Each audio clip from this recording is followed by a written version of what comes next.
আসসালামু আলাইকুম। আজকে আমি সাজনা ডাল রান্না করব। প্রথমেই দিয়ে দিলাম তেজপাতা, পেঁয়াজ কুচি দিয়ে ডালটাকে বলক আনিয়ে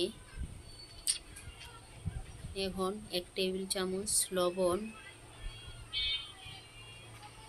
1 টেবিল চামচ রসুন, একটু আদা, একটু হলুদের গুঁড়া,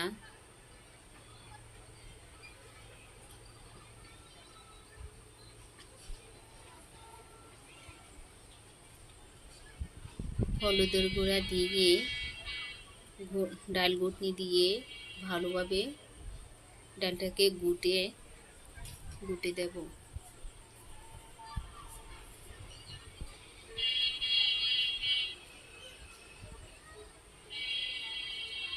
এখন আমি সাজনাগুলা দিয়ে দিলাম।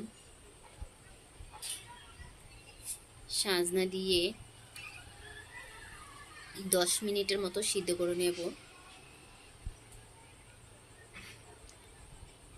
কাঁচামরিচ দিয়ে দিলাম,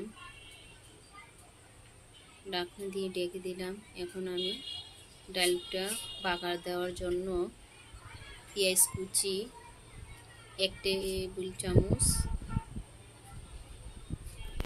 রসুন কুচি দিয়ে পেঁয়াজটাকে ভালোভাবে ভেজে নেব।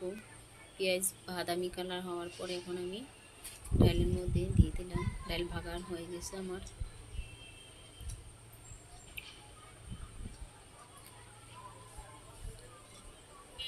এখন আমি ধনেপাতা দিয়ে দেব। ধনেপাতা দিয়ে ঢাকনা দিয়ে ঢেকে দেব। আমার